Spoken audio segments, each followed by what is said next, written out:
with another video that will hopefully help you on your journey to becoming a mental health therapist, and just some tips and tricks that I kind of wish I knew in advance from everything that I went through with my school. So I created, yes, a list right here of some of the things that I wish somebody would have told me prior to internship.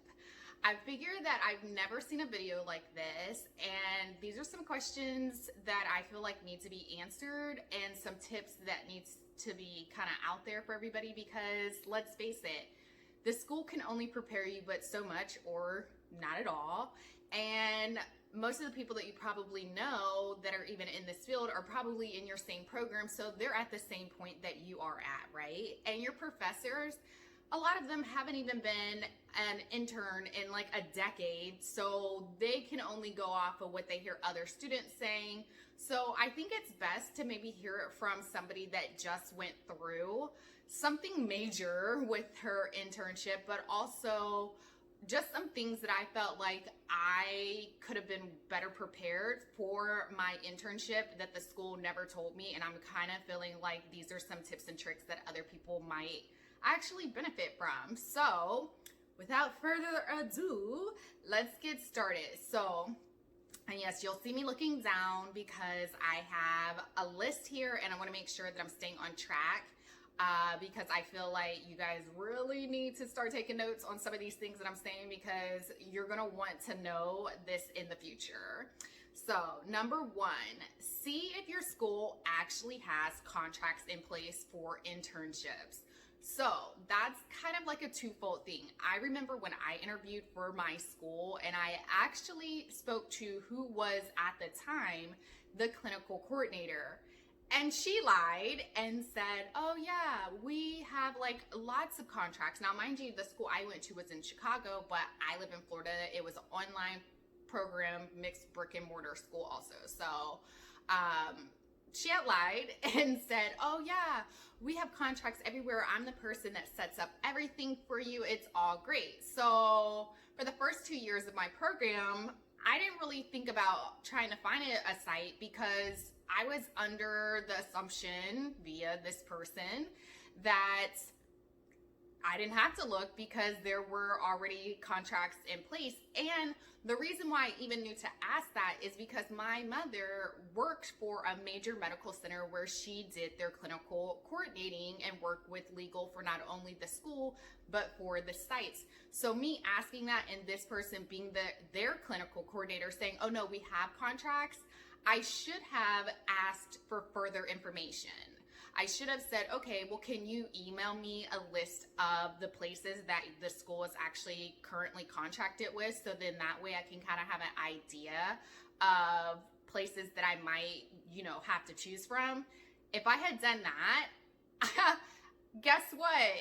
Old girl probably wouldn't have emailed me anything because they didn't have any contracts. So that would have just shown me right there that it was a blatant lie. So definitely make sure that you ask if there are contracts in place. There are some schools, some big schools that actually have rolling contracts. So they might have like a 2 or 3 year contract. Some of them up to 5 years. It depends on what the legal agreement is. But the bigger your school is, the more likely you're probably gonna have contracts already in place with certain facilities for your interning. So if you're still searching for a school, I would definitely make that a part of questions that you ask is, do you already have contracts in place? And if so, where are they?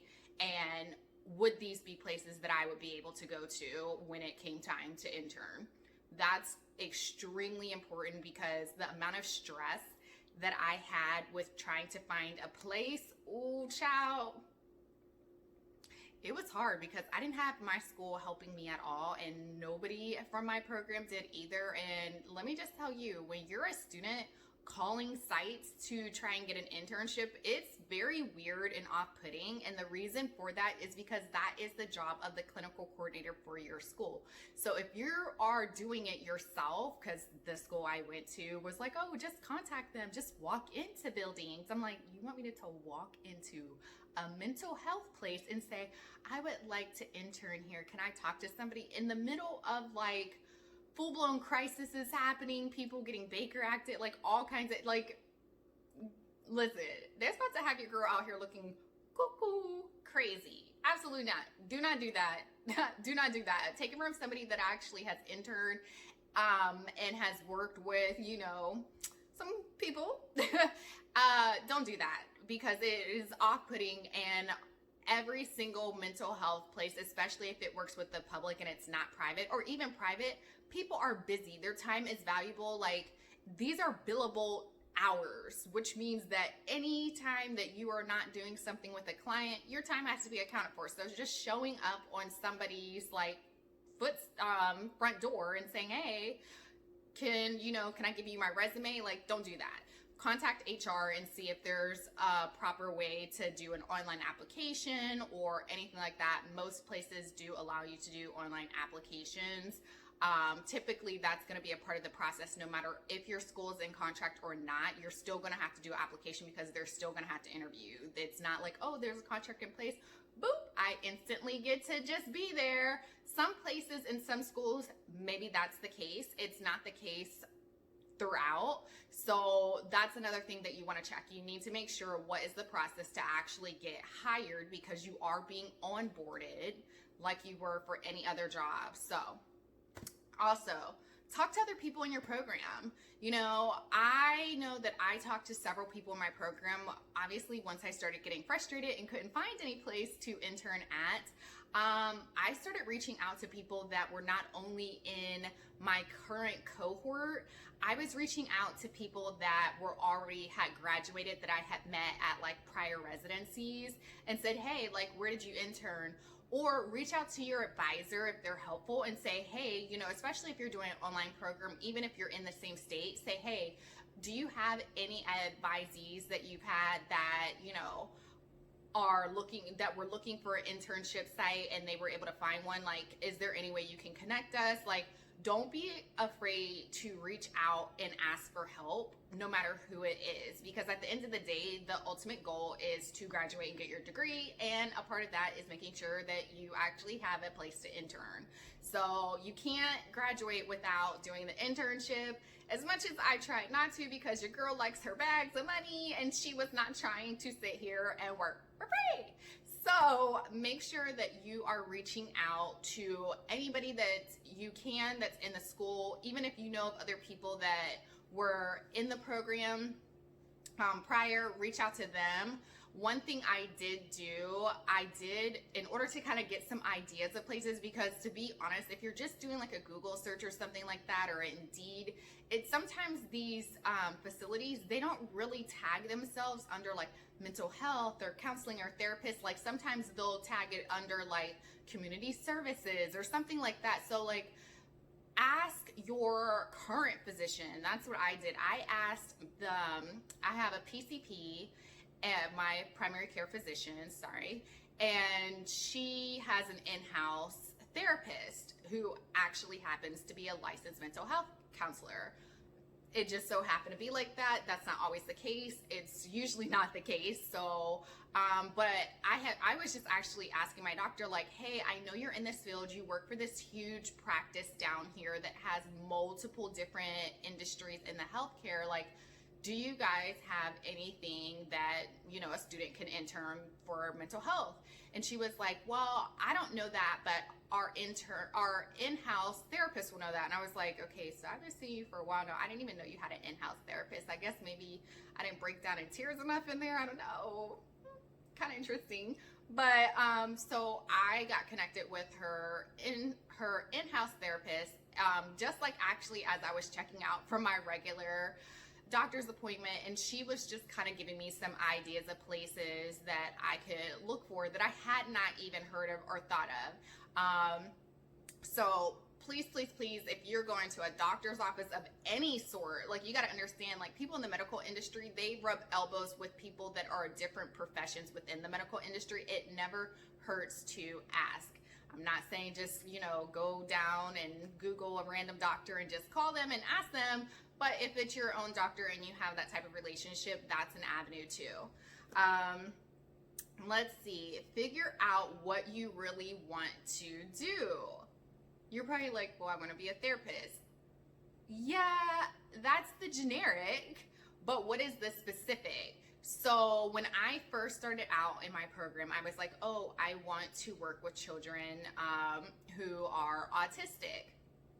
So yeah, as I started to actually develop and I had just a better understanding of this field and kind of what exactly I wanted to do, it was more so based off of kind of the things that were going on in my life. Like I had a lot of things happening that kind of changed my focus and made me want to focus more on like adults, adolescents, and trauma.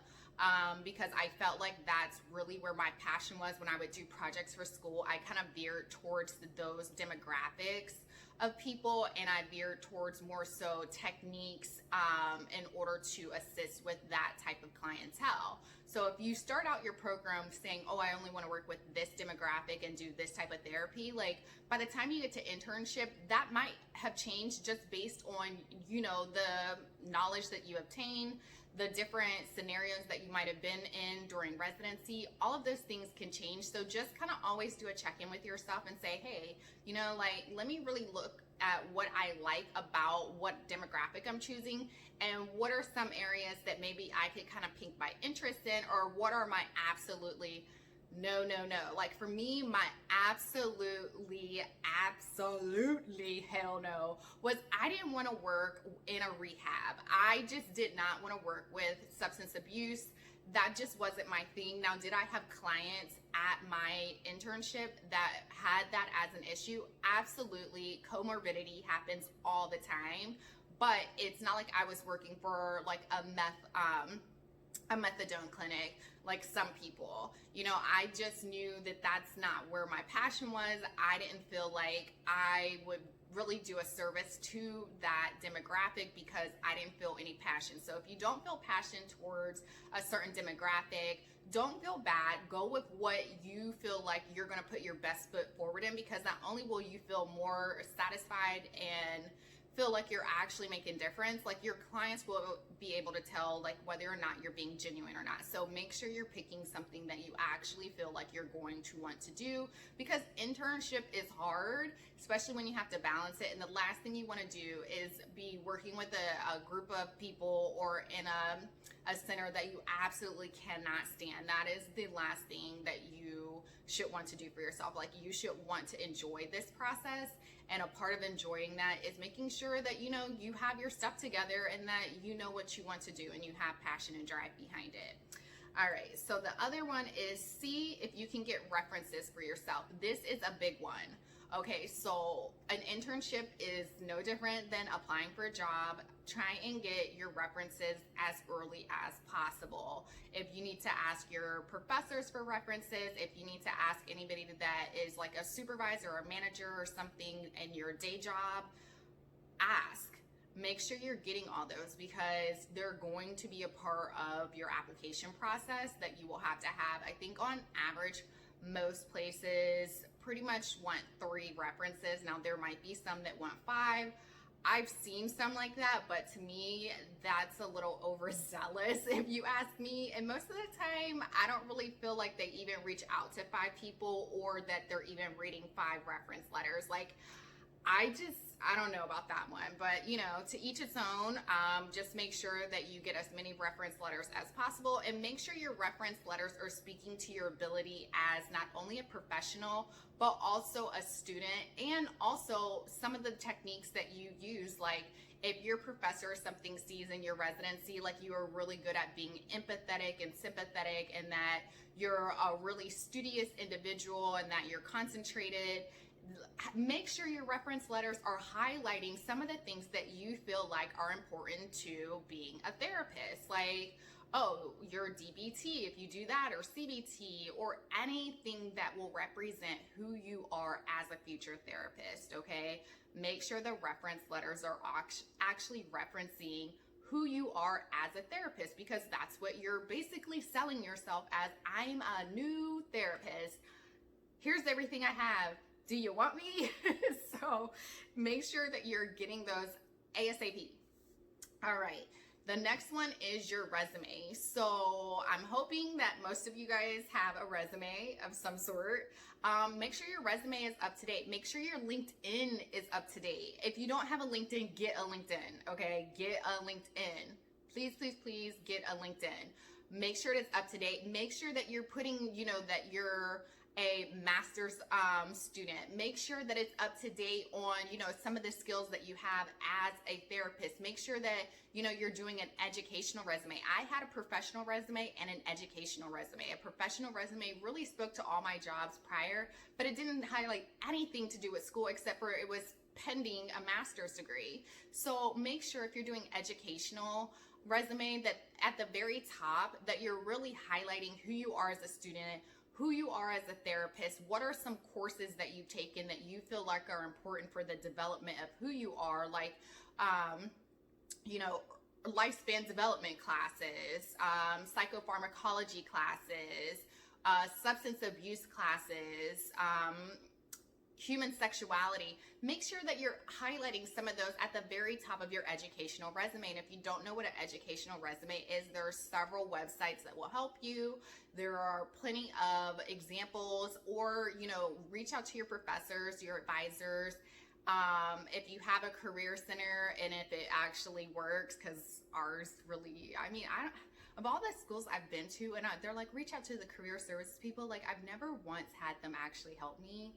So I don't know, but if they're there and you feel like they're going to be helpful, then by all means, go ahead and reach out. The next one is see what things your school does to vet the site supervisor.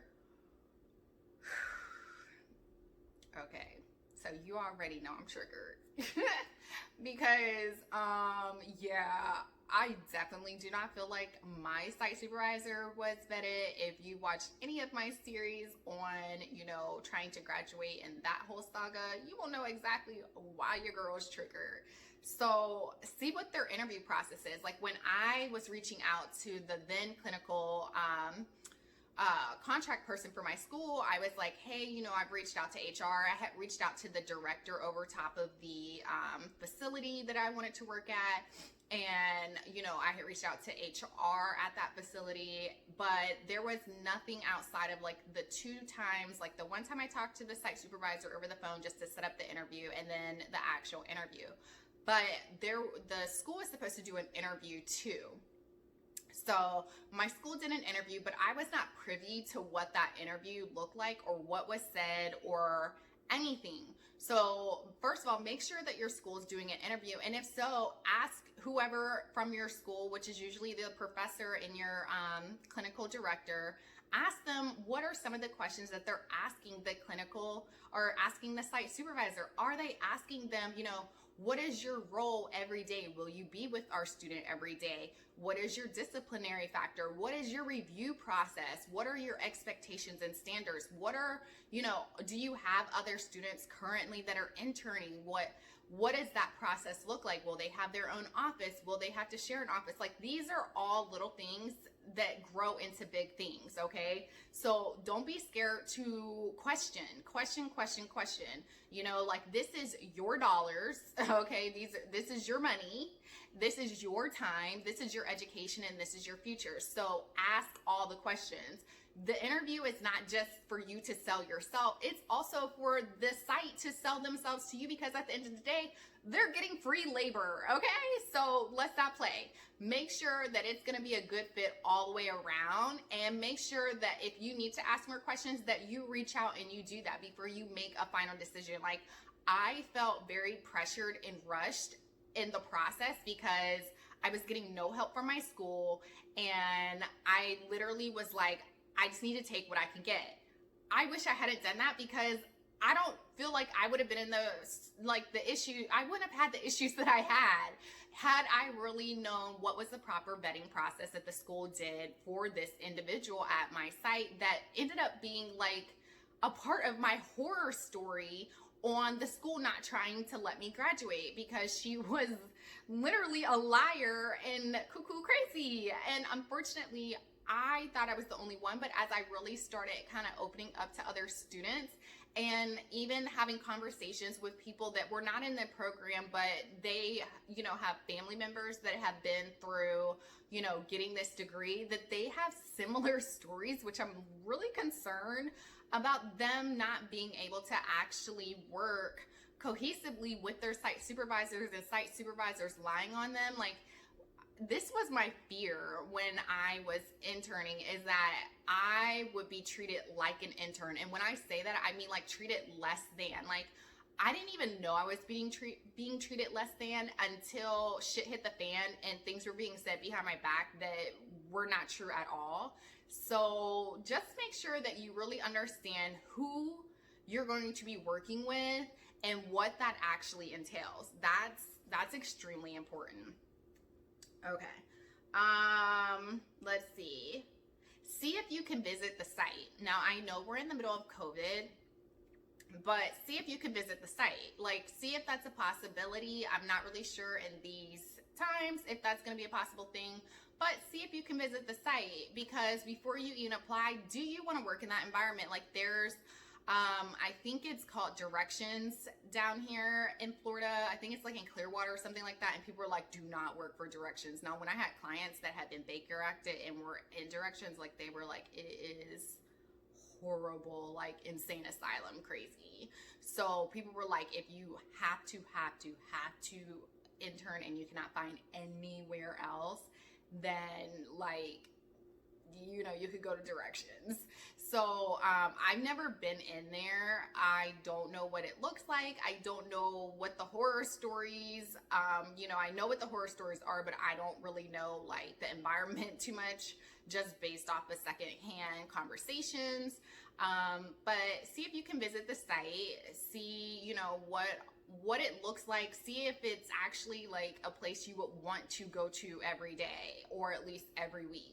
Because some places you walk into and you're like, yeah, I don't want to work here. Like, I went into Rogers Behavioral Health and I was like, I mean, I did the interview, but it was very cold in terms of like the people. The offices were really nice and beautiful and everything like that, but like the people just had this air like they were just better than everybody, including their clientele. And I was just kind of like, okay, can you get your head out of the sky, because you're not above anybody. Like, there was no personable behavior happening. Like, everybody was just very off-putting and very much like, can I help you? Oh, okay. Like, very disingenuous. So, obviously first impressions aren't always correct impressions, as I learned from my experience, but try and get a vibe. I'm an energy and vibe person, so obviously my radar was not working too good. Okay, see what are the standards and the expectations. Okay, you want to so by standards and expectations, I mean, what are some of your standards that you want to have for your site? What are your must-haves? Kind of just related to when you're working for a job. Do you want to make sure that, you have your own space to work in? Do you want to make sure that you're allowed to take PTO? Because yes, even though you're an intern, like, some of these internships last for 6 months to a year, and you want to make sure that you're actually going to be able to take off time and what that looks like. Expectations. What are the hours that you will have to work? How many hours are you allowed to work? Now, I know you're probably like, well, what? Yes. So some sites, based on the supervisors that are available, you might only be allowed to work during certain hours that the supervisor is actually on site. Now, we had what was called like a licensed supervisor, or licensed mental health counselor or social worker, whatever that was. As long as it was a licensed person, I was allowed to stay at the site. If there were no licensed people there, I couldn't stay there, which that would never happen, because there were master's level therapists working there, so there always had to be a licensed person. But make sure that your school understands that, and that they have a list of whoever else is going to be technically like your supervisor when your supervisor isn't there. So see what the expectations are, you know, see what the standard is for dressing, what the codes for anything like that, policy, like anything that would represent onboarding for a job. See what the expectations are, you know, see how long you have until you have to turn in your case notes.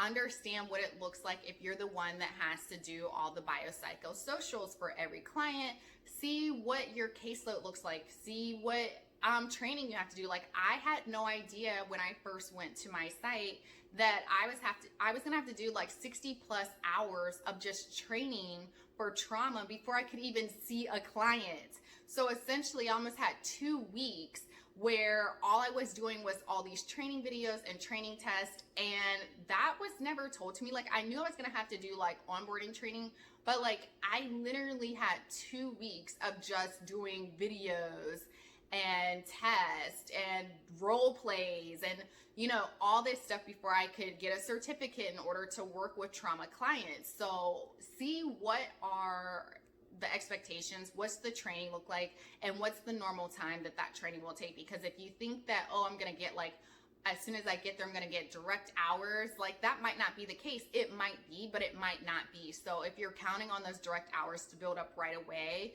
you need to see what's the expectation, not only from, you know, the site, but from your school. Will your school expect you to have immediately working with clients within the first 2 weeks?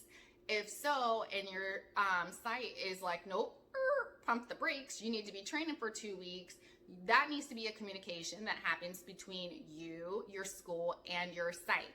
Notice how we're gonna keep saying that: you, your school, and your site. Any conversation that your school has with your site, you should always be a part of. That's one thing that I wish I had really advocated or known to advocate for, because there was a lot of conversations going behind my back that were just filled with lies and inconsistencies that I didn't even know was taking place, that, you know, I definitely wish I had been a part of. So make sure that anytime your school reaches out to your site or vice versa, that you're a part of that conversation. Like, if they can't talk about you in front of you, then they don't need to be talking. Period, poo. Anyways, so you want to figure out your current financial life. Yeah, you heard me. So I know when I first started this program and everybody was like, oh, you have to intern, and I'm like, okay, so can I do that like after my day job? Because I get off at my day job like at this time during the day. Can I do this after I'm done with that? Like, is that a possibility? So yeah. No. So I know when we had what was called like town hall meetings, it would be like, oh yeah, people that were interning, like at that point, they would say, oh yeah, you're probably just gonna have to quit your job. And I'm like, so if I quit my job, can I quit my bills? No, I cannot. So I'm not really sure why in the world people are saying you have to just quit your job. And like, people just make an assumption that you just have money built up, or that you have a spouse that's going to financially support you or anything like that. And truth be told, that is not the case for most people. So I'm really sick of the schools selling the internship idea of just, you know, stop your whole life and just go intern, because like, that's the way the adult world works. If you have to go work somewhere for free, then your bills just get put on pause. Wrong. So when I say make sure that you understand what's going on in your current financial life, what that means is you need to see if, first of all, if you're able to work your full-time job, if you currently have one, at the same time you do your internship. And also make sure that you are able to sustain that schedule, because that can be taxing, especially if you're working 40 hours a week during your day job and 20 plus hours at your internship site. Like, I think I worked on average between 26 and 28 hours a week at my internship, and then I was working 30 hours at my day job, which that was, that's what they consider part-time. So I went from full-time to part-time at my corporate job, but you need to make sure that your job actually allows it, because There was a time where my company did not allow part-time, and I'm not really sure they do anymore. You need to talk to not only your HR, but talk to your direct supervisor and see if it's a possibility. You never know until you ask. What I did to kind of subsidize my income during that time is, unfortunately, just like a lot of people out here, I'm not rolling in dough, okay? Like at all. So I had to use my student loans. And if you're at the point in your program and you are a person that doesn't have scholarships and grants, which typically when you're in your master's, they don't come like when you're in your undergrad. I mean, if you have them, congratulations, good for you, that's amazing.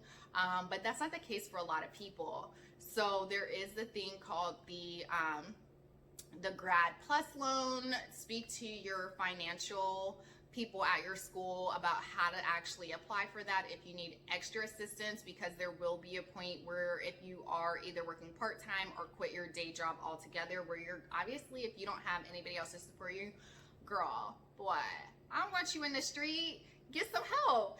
So the grad, I think it's like the Student Plus loan, the Student Plus loan, that is, you can get extra finances. Now, it is a federal loan. It'll roll into whatever federal loans that you currently have, and it'll be, you know, put in forbearance until you graduate, and it'll be treated the same as the rest of your loans. So if you need that extra financial cushion, that is a possibility. The downside is, yes, you do incur more debt.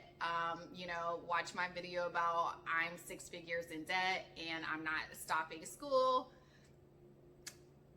Not exactly what I wanted to do, but unfortunately the education system in the US is very expensive, and it is what it is. We got to take it how we can, and hopefully one day in the future it'll change for other people. I don't know, but we're here today, and that's essentially the best way that you can, you know, kind of stay afloat. Like, you're not going to get thousands and thousands of dollars. Like, you might get a couple $1,000s every so many semesters, and what happens is the money gets actually allocated to your school, and then your school will cut you a check from whatever is left over from the money that they used to pay your tuition for that semester. So please, please, please make sure that you get your financial life together to figure out what that's going to look like, and are you going to be able to sustain it while you know, do your internship. Some people actually ended up taking a break from the program because they were not financially able to sustain doing internship without the financial backing, or they have children and they weren't able to really work their schedule with, you know, their job and interning at night. They had nobody to watch their children. So until you actually figure out what your financial life looks like and what, you know, your household is going to look like, I would say do not pressure yourself to immediately throw yourself into internship. Most schools will let you take off time. Please take the time that you need before you do an internship, because not only do you want to make sure that your mind is well rested and your body is ready, but you want to make sure that your life and your home life is not in chaos. Okay, so let's see. Oh, start keeping documents in a folder for everything. Now, I'm not saying you have to have like a physical folder, but scan stuff, email stuff into a folder that's on like the cloud, like a OneDrive. Keep track of everything. Every email that's around your internship, whether it be to your professor, your clinical coordinator, your site supervisor, HR at the site, the director at the site, anybody and everybody, keep track. That is the one thing that saved my behind when my school tried to come after me with some bullshit lies. I had so many receipts to discredit all of their lies. They couldn't do anything about it. And I know my one friend and also my professor that was helping me fight against the school, she was like, they both were like, yeah, they picked the right person and the wrong person, because you literally have documents for everything. Like, everything they tried to come against me with, I was like, nope, I got a piece of paper for that. Nope, I got a piece of paper for that. I kept everything. Now, sometimes people are like, Camille, you have like 1,000+ emails. I don't care, because at the end of the day, that's what saved my behind and allowed me to graduate. Keep everything. I don't care if it's just a text message. Screenshot that, put it somewhere. If your text messages erased, put it somewhere. If it comes down to your site saying, like my site did, oh, you know, we just didn't like her, we didn't want her. But yet after they had said that, I had all these texts from not only the site supervisor but from other therapists at the site, like, oh, we miss you, we blah blah blah. Like, it discredited the lie that they were saying. So keep everything. Like, this is a part of what I talk about, be a professional student. A professional student is a student that has their shit together. And a part of that is making sure that you document everything and you save everything until the day that you graduate and you have that paper in your hand. Keep everything. Make sure you are putting it in something that over a period of time doesn't archive and delete. Keep everything. All right. Set meetings with your school and your site. All three of you need to be on, or however many people need to be on the phone or video chat at the same time. This kind of goes back to my other one. Don't allow your school or your site to have conversations about you without you being present. There shouldn't be anything that they are saying that you're not there to actually witness and speak for yourself. A lot of times people like to paint stories that are just basically not true in order for themselves to be elevated. You know, people are toxic. Make sure that you are actually being an advocate for yourself and a professional student, and that is setting meetings. I don't care if it's not the normal review time. If you're like, hey, I have some concerns, set a meeting. Put your concerns in an email and send it to your school and your site at the same time, and maybe even include HR for the site, which I wish I had done. Do not be afraid to ruffle some feathers, honestly, because at the end of the day, you got to look out for yourself. You got to be your own best advocate. And today, that's how it is. Set as many meetings for review. Say, hey, I just wanted to talk to you about this. The one thing I wish I did every week, I had site supervision. I had supervision with my site supervisor, 1 hour a week, which is what you're supposed to have. And she would always write down like, oh, you know, these are the cases that Camille has concerns with. These are some tools that I gave her. This is where I feel like she's at, blah, blah, blah, blah. And they were always really positive. Far cry from what she had tried to tell my school. So my downfall was I didn't ask her for any of those papers, but they were papers that she signed and put in a folder that had my name for interns. Get a copy of everything that has a review for you. My friend was like, Camille, you didn't get any copies like when you were doing it? I'm like, no, because at the time, I didn't even think anything of it, because she made it seem like it was something she just had to give to HR to say like, yes, we're doing these every week, basically like marking my time to let them know like I'm just not pulling this intern off of, you know, working with clients for no reason. Like, that's how she presented it, which now I see why, because, you know, if I had those papers, it would have been really hard for her to say anything about my professionalism, because everything she wrote, from what I saw, because I would have to sign it, there was nothing ever wrong, which was another thing that I told the school, like, please provide paperwork where she ever said I was doing or saying anything wrong, and there never was, because I never did. So anything that has your name on it, that your site supervisor is documenting as a review of you, if it's your, you know, quarterly review, your weekly one-on-ones, make sure you're getting a copy of it and scanning it and putting it into that folder. Let's see.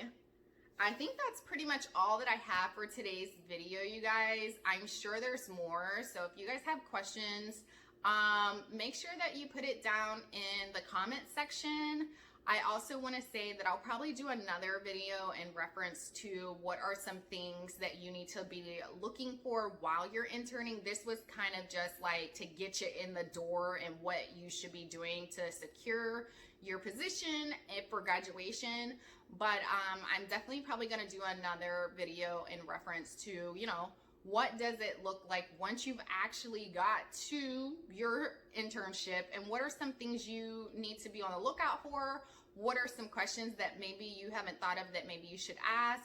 And just making sure that you're always in a safe space, and not just like educationally wise, but you know, who are the people around you, making sure that your alerts are always up, making sure that you're in an environment that's conducive to actually learning what you need to in order to become a therapist. So with that being said, I hope you guys enjoyed today's video. I hope some of the tips actually helped you. Don't forget to like, subscribe, make sure you share these videos with some of the people that are in your programs. I'm sure they have questions too. I'd love to have them as a subby, and I will see you guys in the next video. Bye.